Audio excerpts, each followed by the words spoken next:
ये प्यास अभी बाकी है, अगर आपको गुरु की कृपा की बात समझ में नहीं आ रही है तो ज्ञान के रास्ते पर चलिए। जो अष्टावक्र का मार्ग है, जो अवधूत स्वामी दत्तात्रेय जी का मार्ग है, जो शंकराचार्य जी का मार्ग है, आप उस मार्ग पर बेशक चल सकते हैं। लेकिन अगर आपके दिल में प्यार पैदा होता है, भक्ति का भाव पैदा होता है, तो फिर आप गुरु दरबार से जुड़ सकते हैं। सीधा सीधा जो नियम है वो प्रेम का है। शुरुआत प्रेम से होती है, समर्पण से होती है। ठीक है, इसको अच्छे से समझ लीजिए। तो इसमें हम ज्ञान ध्यान की बात बहुत ज्यादा नहीं करते, हम अपने अपने आपको समर्पित करने के लिए तैयार रहते हैं। अगर आपके मन में अभी समर्पण का भाव पैदा नहीं हो रहा तो अभी आप वेट कीजिए।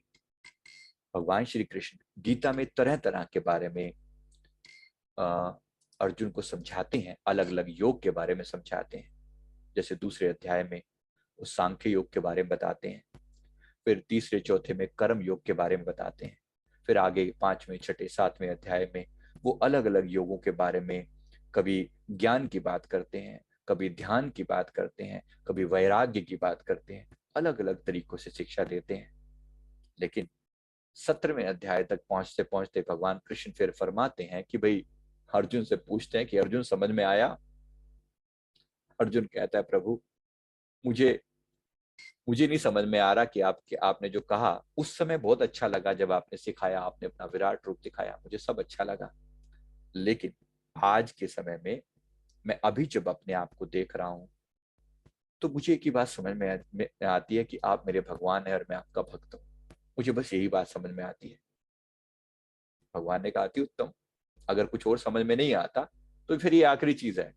तो भगवान ने 18वें अध्याय में जाकर ये फरमाया कि अगर तुझे कुछ भी नहीं पल्ले पड़ता, क्योंकि अर्जुन ने सब तरह की बातें करी ना कि मैं अटक जाऊंगा, मेरे मित्र हैं, अपने सखा हैं, इनको कैसे मार दूं, मैं कैसे कर्म करूं, अगर मेरा ध्यान तीर चलाते हुए मैंने इनको मार डाला, इनको तो कर्म का भोग कौन भोगेगा?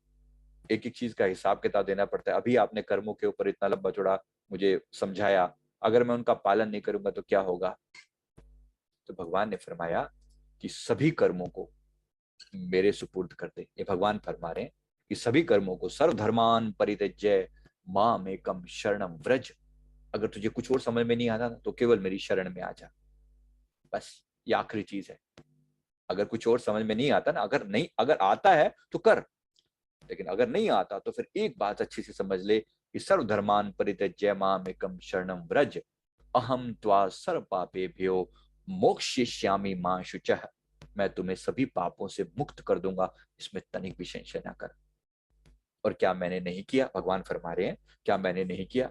आज तक जो भी शरण में आया है, शरणागत की लाज रखी है, इर्रिस्पेक्टिव ऑफ कि उसके बाद ज्ञान था, ध्यान था, नॉलेज थी, नहीं थी, जिसने भी आकर शरणागत हो गया है, शरणागत की लाज हम रखते आए हैं। शरणागत की लाज भगवान सदा रखते आए हैं। तो इस शरणागति का रास्ता प्रेम का रास्ता है, भक्ति का रास्ता है।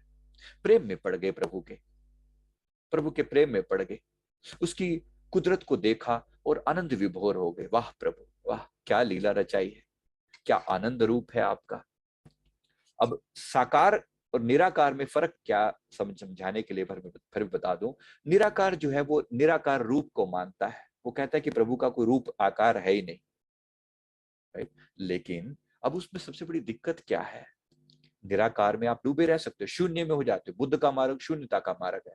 अगर आपको वो अच्छा लगता है, जरूर जाना उसमें, जरूर जाना, कोई मना नहीं है। लेकिन कभी लगे कि उस मार्ग पर चलते चलते रूखापन आ गया अंदर, सूखापन आ गया है, लगे कि ड्राइनेस सी हो गई अंदर, शून्यता तो आ गई, फिर क्या?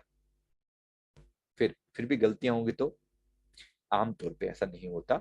आप उसमें, अगर आपको अच्छा लगता है कि वो मार्ग आपके लिए उत्तम है, definitely go for it, nobody is stopping you. वो आपके लिए सुंदर मार्ग है, जरूर जाना।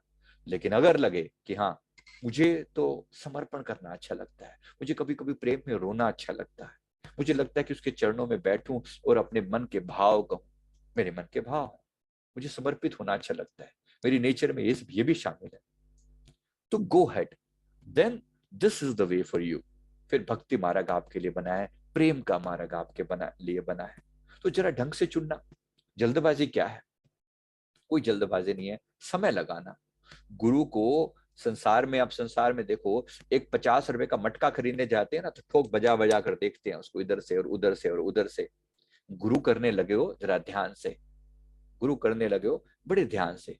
It's okay, it's okay. गुरु को भी हम तरह तरह से ढंग से मन से देखते हैं कि भाई है मेरे लिए, मैं उनके लायक हूं, या मेरे साथ इनकी सेटिंग बैठेगी। वेट, अगर ऐसा है, take your time, take your time. अगर आपको भक्ति मार्ग भी समझ में नहीं आ रहा ना, ये भक्त की भाव है, समझ में आती है तो ठीक, नहीं तो कोई बात नहीं, ज्ञान मार्ग ही होकर चलो। और ज्ञान मार्ग पर भी गुरु की जरूरत होना ना होना वो अब आप पर डिपेंड करता है। गुरु के शरण में आकर भी फिर आप ज्ञान मार्गी भी हो सकते हैं, ऐसा नहीं कि ज्ञान नहीं है। ज्ञान की बात में मेरे सदगुरुदेव भगवान ज्ञान ध्यान की परम सीमा है। अब चल जाए अपने उसमें आ जाए तो फिर अपने में आ जाए, वो कमी है क्या? सदगुरु जो हैं सर्व समर्थ होते हैं, यही तो सदगुरु की महिमा है। तो सदगुरु की महिमा के बारे में हम बार बार सुनते हैं शास्त्रों में। तो गुरु की महिमा के बारे में एक दो बार फिर जरा ध्यान से। तो अज्ञान तिमिर अंधस्य ज्ञान अंजन शलाकया चक्षुर उन्मिलितम येन तस्मै श्री गुरुवे नमः। जिन्होंने ज्ञान अंजन रूपी शलाका से, अज्ञान रूपी अंधकार से अंधे हुए लोगों की आंख खोल दी, उस गुरु को नमस्कार। जरूरत है, जरूरत है ऐसे गुरु की जो आपकी अज्ञानता की आंखें, कौन कौन उठाएगा, कौन उठाएगा? गुरु बांह ना पकड़े तो कौन पकड़ेगा बताओ? कौन पकड़ता है? बार बार झिझोड़ झिझोड़ कर उठाते हैं गुरु। यही तो गुरु की महिमा। गुरु कौन है? गुरु वो जो, जिनके सारे कार्य पूरे हो चुके हैं, जिनकी अपनी यात्रा कंप्लीट हो चुकी है, जो सिर्फ यहाँ पर दूसरों के कल्याण हेतु आए हैं। वो आपको रास्ता दिखाने के लिए अलग अलग रूपों में भगवान अवतार धारण करते हैं। तो सबका अपना अपना वे है। इसी तरह गुरु की महिमा में कहा जाता है ध्यान मूलम गुरु मूर्ति पूजा मूलम गुरु पदम। ये कहने वाले कह रहे हैं ध्यान अगर किसी का करने की जो जड़ है, अगर कोई वास्तविक रूप से ध्यान करने के कोई लायक है तो गुरु की मूर्ति का ध्यान है। पूजा करने के कोई लायक है तो गुरुदेव के चरण कमलों की पूजा है। मंत्र मूलम गुरुर्वाक्यम, अगर मंत्र है संसार के अंदर जो सारे बंधन काट सकता है तो गुरु का वाक्य है। और मोक्ष मूलम गुरु कृपा, गुरु की कृपा मोक्ष का साधन है। ये अपना एक रास्ता है, राइट? ज्ञानी है तो गुरु, जहां दूसरी तरफ अगर मैं बात करूं, जहां बुद्ध कहते हैं अप्पो दीपो भव, जाओ अपने दिए खुद बनो। अगर आपके अंदर वो वाली हिम्मत है तो जरूर गो हेड विद दैट। जब जब आनंद ने भगवान बुद्ध के चरणों में प्रार्थना करी कि प्रभु आप जा रहे हो, आप, उन्होंने कहा कि डिक्लेयर कर दिया मैं जाने वाला हूं, मेरा शरीर अभी छूट जाएगा, फिर तुम क्या करोगे? क्या करोगे फिर? आनंद ने जब प्रार्थना करी, उनका जो नियरेस्ट, जो नजदीकी शिष्य थे, उन्होंने जब प्रार्थना करी तो भगवान बुद्ध ने फिर क्या कहा? भगवान ने कहा मैं जा रहा हूं, अप्पो दीपो भव, अब तुम अपने दिए खुद बनना। कहते मैं किसके सहारे छोड़ के जा रहे हो? कहते सहारा किसका? सहारा अपने आत्मा का सहारा पर जियो। अगर आप में ये बल है कि आप अपनी आत्मा के सहारे जी सकते हो, then go ahead, this is your way. लेकिन अगर भटकोगे तो क्या? अगर लगता है कि कोई सहारा चाहिए, अगर लगता है कि इस अंधेरे में कोई दिखाने वाला चाहिए, तब गुरु की जरूरत महसूस होती है। कौन चाहिए? अज्ञान तिमिर अंधस्य ज्ञान अंजन शलाखया। कौन कौन निकालेगा उन अंधेरों का, अंधेरों से कौन निकालेगा? जब हम अटक जाएंगे तो फिर कौन निकालेगा? इसलिए मैं कहता हूं दोनों ही भाव अगर मिक्स कर दो तो कैसा रहेगा? दोनों ही भाव मिक्स कर दो, कुछ मैं चलता हूं, कुछ तुम चल पड़ो, कैसा रहेगा ये? राइट? कुछ मैं चलता हूं, ऐसा नहीं कि मेरे में चलने का सामर्थ्य नहीं है, है अपनी तरफ से मैं 90 कदम चल सकता हूं, लेकिन 10 कदम तुम भी तो साथ दे दो। और मैं ही चलूं क्या? तुम्हारे दिल में कोई तड़प नहीं है मेरे प्रति, मैं ही रो सकता हूं, तुम्हें रोना नहीं आता मेरे प्रति, मैं तुम्हारा अंश हूं, तुम्हें कोई फिक्र नहीं है मेरी क्या? ये भक्त की भाषा है। वो इस यूनिवर्स के साथ कनेक्टेड है। परमात्मा में लीन होने का अर्थ क्या है? लीन होने का अर्थ क्या है? परमात्मा में संपूर्ण अपने आप को शून्य कर दिया, संसार से पूरा डिटैच कर लिया और उसमें लीन हो गए, संपूर्ण ब्रह्मांड का रूप हो गए। मुक्ति माने क्या? मुक्ति का मतलब है जो जो वहां है वो यहां है, आप बिल्कुल शून्यता, संसार के सारे बंधन cut cut cut cut cut करते चले गए, एक एक बंधन से अपने आप को कट किया। मुक्ति मतलब क्या? सबसे बिल्कुल अकेले चलने की हिम्मत है, अकेले चलने की हिम्मत है, शून्य हो गए, सब कट करते चले गए सारे। लेकिन धीरे धीरे, ऐसा नहीं कि आप अपने समाज को छोड़कर भाग रहे हो, मन से डिटैच होते चले गए, मन से डिटैच होते चले गए। और अगर डिटैच नहीं हो तो आपकी मर्जी, पड़े रहो, जैसे बाकी जन्मों में यात्रा करिए एक बार फिर से ही, उसमें क्या फर्क पड़ता है? आज करे सो काल कर, काल करे सो परसों, अभी भी इतनी क्या जल्दी है, अभी पड़े हैं बरसों। जैसे पिछले जन्मों में ऐसी करते रहे, वैसे इस बार भी करके चले जाओ, आपकी मर्जी है, किसने रोका है आपको? फिर कुत्ते बिल्लियां बनकर घूमो, किसने रोका है? अगर वो अच्छा लगता है तो जैसे आपको, जैसे एक आम इंसान को लगे। लेकिन जिसको मोक्ष मार्गी है, जो वो पहले सोचता है, वो विचार करता है, आफ्टर मैं जा कर रहा हूं भाई, जिंदगी का गंतव्य क्या है, जिंदगी का गंतव्य क्या है? आखिरकार मौत के समय में राम नाम सत्य है हो ही जाना है ना, चार लोग उठाकर वहां पटक आएंगे, राम नाम सत्य है।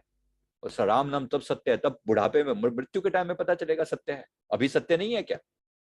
तो अभी जप लिया जाए, अभी के लिए प्रयास किया जाए। जब लग जरा रोग नहीं आया, जब लग काल ग्रसी नहीं काया। जब मौत सिर पर आकर खड़ी हो जाएगी, फिर याद करोगे क्या भगवान को? फिर याद आएगी किसी की?